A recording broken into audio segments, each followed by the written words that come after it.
Olá pessoal, bom dia, tudo bem? Aqui é Fábio Pirajá, esse é o projeto Memória Capixaba, estamos juntos mais uma vez.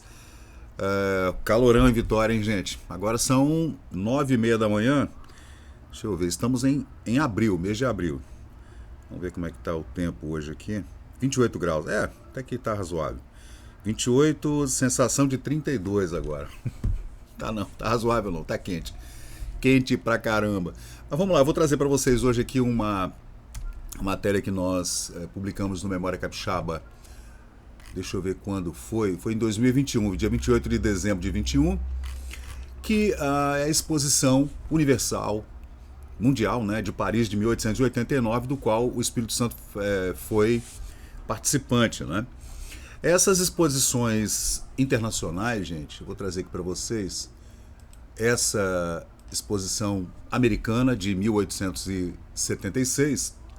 Normalmente são exposições mundiais, onde os países do mundo levam seus produtos, seus profissionais, serviços, invenções, tecnologia. Isso aconteceu pela primeira vez em Londres, em 1851, ali no auge da Revolução Industrial, né? Foi a primeira exposição mundial, a de 1851 em Londres, na Inglaterra. A segunda aconteceu nos Estados Unidos em 1876, por conta do centenário da independência americana, 1776. Lembrando que a Revolução Americana aconteceu antes da Revolução Francesa, tá? E a exposição de Paris foi em 1889, exatamente no centenário da Revolução Francesa de 1789. Então, é interessante a gente ver que o Brasil participou dessa americana com Dom Pedro II, que foi capitaneando a nossa comitiva, né? Dom Pedro chegou aos Estados Unidos ali dia 15 de abril de 1876 para a exposição. Mas esse não é o assunto agora. Depois a gente fala sobre a exposição americana com Dom Pedro II encabeçando a nossa comitiva. Mas essa é a exposição de 1889 em Paris. A gente tem que lembrar, gente, que o Espírito Santo nessa época, especialmente o ensino capixaba nessa época, era muito mais voltado, aliás o mundo, né?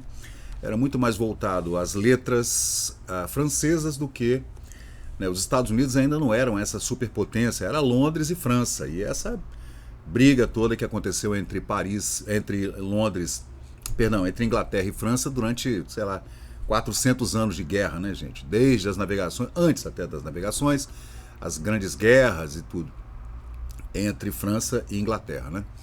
E a França acabou vencendo aqui no Brasil, até porque a nossa família real, imperial, tem laços muito fortes, inclusive laços familiares com a França.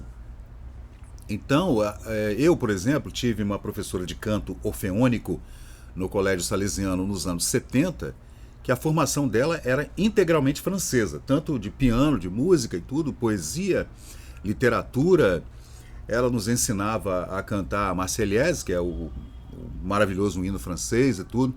A minha mãe estudou francês, meu bisavô falava francês. Então, nessa época, as letras no Brasil eram muito baseadas na França, né? Até por conta do Belle Époque e, né, do Art Nouveau, do Art Déco, é tudo França, arquitetura, tudo. A França realmente dominava nessa época. E o Espírito Santo fez parte dessa comitiva, levando produtos para a França na Exposição Universal de 1889, no centenário da Revolução. Essa, gente, é a comitiva, e aqui eu até pediria, será que tem algum capixaba nessa comitiva? Eu acredito que não. Todo mundo aqui, gente, é ligado a Dom Pedro II, e claro, tem alguns republicanos aqui, né? A pessoa que eu reconheço aqui em cima é o Barão do Rio Branco, tá aqui, ó. Esse é o Barão do Rio Branco. É claro que eu fiz um history dessa foto. Eu não sei mais quem está nessa foto que é figura proeminente, claro que são figuras proeminentes, mas aqui tem embaixadores, senadores, deputados, com certeza, pessoal ligado à Casa Imperial Brasileira. A exposição aconteceu até outubro de 1889, ainda não havia sido dado o golpe da República. Então Dom Pedro ainda era o imperador do Brasil, a princesa Isabel que estava no comando, né, nessa época.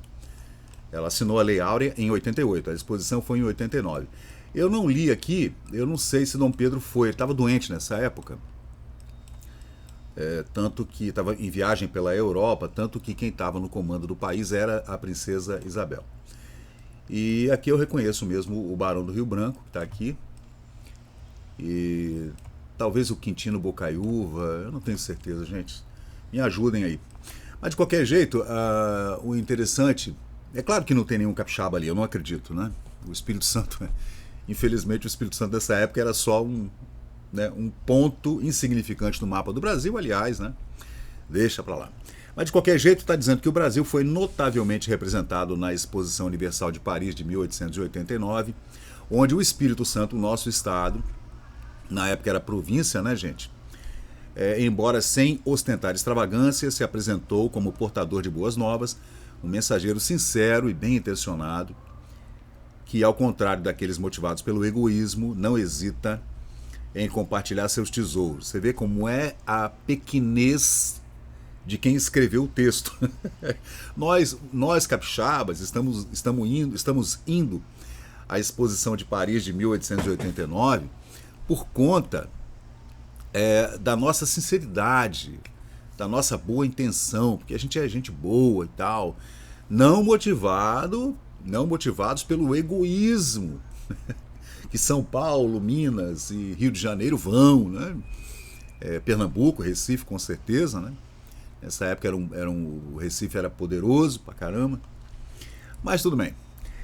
Desde os estágios iniciais, contribuiu significativamente para garantir que o pavilhão do Brasil, no Campo de Marte, não apenas atraísse visitantes, mas também fosse reconhecido como um ponto de interesse para aqueles dotados de discernimento e apreciação estética. Gente, o texto ele é bem legal. É o texto de jornais capixabas, de jornais cariocas, falando sobre a exposição e a participação do Espírito Santo nessa exposição universal de Paris em 1889. Figuras proeminentes como os senhores Tirard, Berger, Alphonse, Grisson, Marc Millar e o próprio presidente francês Carnot demonstraram um interesse genuíno pelo Brasil, claro, né? O Brasil nessa época estava exportando pra caramba açúcar e café, começava o café, né? E seus representantes, incluindo Amédée Prince e o pioneiro da participação brasileira na exposição de 89, Santa Ana Neri, um distinto paraense, tá vendo? Pará também, residente em Paris, além de outros franceses associados ao Brasil. Gente que morava, nessa época era muito comum que se mandasse os filhos para a França estudar. Antes era para Portugal que se mandava. Né? Aí nesse período ali da Revolução Francesa, da Revolução Industrial, ali finalzinho do século XIX até os anos 1920, se mandava o filho para Paris. Era lá que a turma ia estudar, o pessoal rico, né? Tanto que Santos Dumont, que é o nosso proeminente inventor e aviador, etc., ele estudou a vida inteira em Paris. Né? A princesa Isabel, depois do exílio com Dom Pedro, foram para Paris. Até por conta das alianças políticas e familiares, né, gente? Então, de qualquer jeito, ele está dizendo aqui que os visitantes da exposição, ávidos por explorar os arredores de Paris do alto da Torre Eiffel, não deixaram de frequentar o pavilhão brasileiro. O pavilhão brasileiro bombou, como bombou também o pavilhão em 1876, tá? O Brasil não participou da exposição de Londres em 1851, não. Todos que visitaram testemunharam a beleza das sedas e tecidos fornecidos pelo senhor Virgílio Lambert de Santa Teresa. Vejam, gente, Santa Teresa mandou tecidos de seda e tecidos finos para a exposição de Paris através do senhor Virgílio Lambert. E apreciaram as coleções de madeiras apresentadas por diversos expositores, destacando-se os nomes de Barbosa Atalaia, Dr. Ataíde, certamente é Dr. Antônio Ataíde, né? Dr. João Maia, Silva Braga, o Grêmio do Espírito Santo, o Grêmio Cachoeirano, Miranda Jordão, Basílio Emílio, F. dos Santos Machado, Bernardino Malta, Novaes Campos, J.M. Nunes Ferreira, Francisco Passos, Alvarenga Rosa e outros. Você vê que a comitiva capixaba foi grande para Paris, tá? Muita gente tinha parentes lá em Paris. Então, a exposição Echantillon de Bois ecoava pelos corredores do pavilhão, enquanto os visitantes admiravam tipos de madeira, tá vendo? Nessa época, gente, era a madeira brasileira que estava bombando, né? Era a madeira brasileira mesmo. Deixa eu ver se eu não erro os nomes aqui, né? Pau Rosa, Pequiá, Guarabu, Arariba, Arapoca, entre outras madeiras, né? E tem também os produtos medicinais, né, gente? Nessa época aí a gente ainda tinha uma tradição muito forte de produtos medicinais vindos da nossa fauna, da nossa flora, né? Então, a gente ainda tinha uma coisa indígena muito forte, uma tradição medicinal muito forte com os nossos irmãos indígenas, né? E assim foram mostrados chapéus de palha de milho, fitas de madeira, resina de bicuíba, faias de Santo Inácio, andá-açu angelim, folhas medicinais de Viana, vejam, gente, em Viana, aqui na região da Grande Vitória, hoje, né? Casulos de bicho da seda e uma variedade de produtos como fio de ticum, cápsulas de algodão, paina de seda, óleo de copaíba, casca de quina, bálsamo indígena, gengibre e tônico para o cabelo. Imagina o sucesso que fez o gengibre lá, né, gente? Imagina um chá de gengibre na exposição de Paris em 1889. A pessoa enlouquecia, né? Porque realmente é maravilhoso o gengibre. Aí eles falam do café, gente. Olha, a apresentação de amostras de café despertou interesse especial, pois destacou a verdadeira origem do café, em contraposição à representação equivocada promovida por alguns. O Dr. Ferro Cardoso e outros defensores da verdadeira posição do Brasil como principal produtor e exportador de café do mundo em 1889, combateram esse equívoco com vigor, porque outros países estavam dizendo que eram os maiores produtores e os maiores exportadores de café do mundo, e já nessa época havia um debate sobre esse assunto, né? Deixa eu ver. Entre as várias amostras de café enviadas pelo Espírito Santo através da Sociedade de Imigração e por diversos expositores como José Aguirre, Alves do Nascimento, Hermenegildo Borges, Borges de Ataíde, João Carvalho, Delfino Costa e companhia, João Ramos, Pinto de Oliveira, Gustavo Nascimento, Pinto Neto e Filho, a família Santos, Machado Basílio Leal, Rodrigues da Silva e companhia, Henrique Coutinho. Henrique Coutinho foi o nosso presidente, hein? A Sociedade Espírito Santense de Imigração e outras comissões auxiliares foram particularmente notáveis na exposição dos cafés capixabas, na exposição de Paris de 1889. Aí tem várias fotos aqui, gente.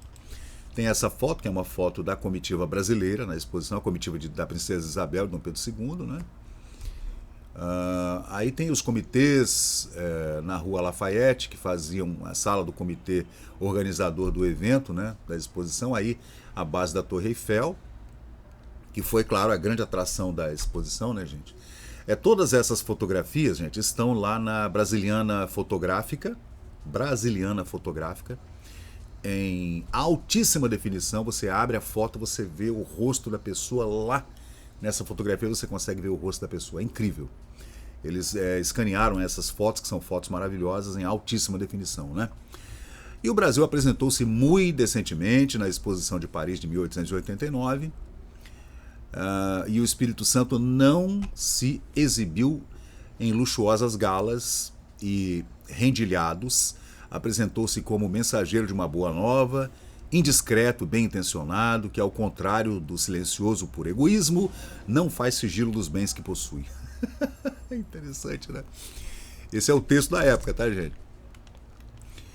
Concorreu muito antes para que no Campo de Marte, Le Pavillon de Brésil, não deixasse de ser concorrido e até tido em boa conta como ponto de atração dos visitantes dotados de espírito observador e bom gosto. Então, se o cara tiver um espírito observador, tiver bom gosto, ele vai passar pelo stand do Espírito Santo e vai falar: ó, que coisa linda.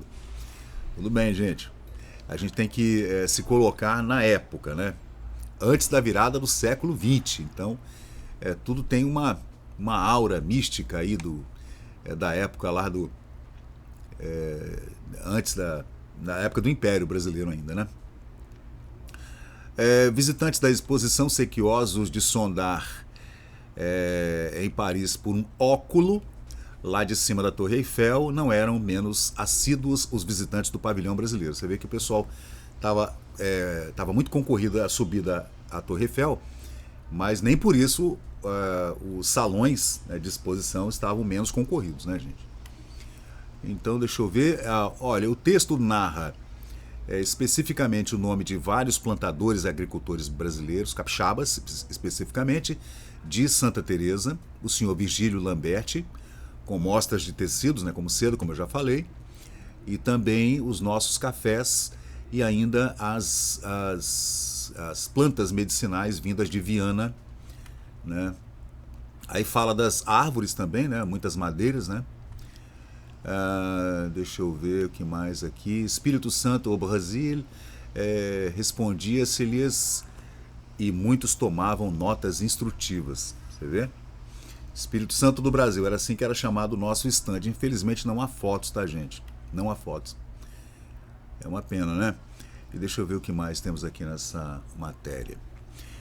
Em outras sessões, examinou-se 2 chapéus, um de palha de milho, outro de fitas de madeira, remetidas pelo Clube Cachoeirano de Itapemirim, resina de Bicuíba, faias de Santo Inácio, Andaaçu, Angelim. Eu já falei sobre essas madeiras e tecidos, né, que foram mandados para lá. Deixa eu ver o que mais. Aqui. Entre muitos enchantillons de café, lá estavam, no pavilhão brasileiro, os mandados do Espírito Santo pela Sociedade de Imigração e oferecidos pelos senhores João Aguirre, Alves do Nascimento, Hermenegildo. Eu já li essa parte, né, gente? Também lá foi aprovada e bem reputada como delicioso licor a genipapina.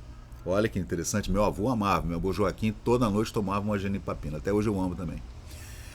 A genipapina preparada por diversas senhoras da sociedade, a excelente cachaça, chamada Gotas de Ouro, remetida pelo senhor José Aguirre, e finalmente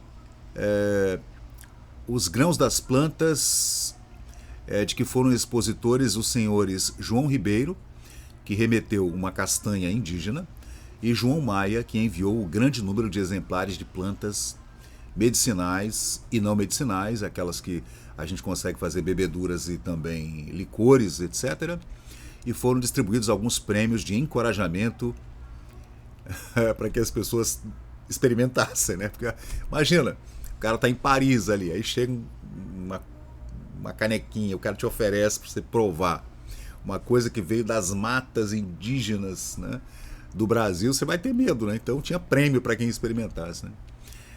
Deduz-se desta ligeira e incompleta exposição que o Espírito Santo possui elementos para fazer-se dignamente representar na exposição de Chicago, que aconteceria depois, na virada do século, né?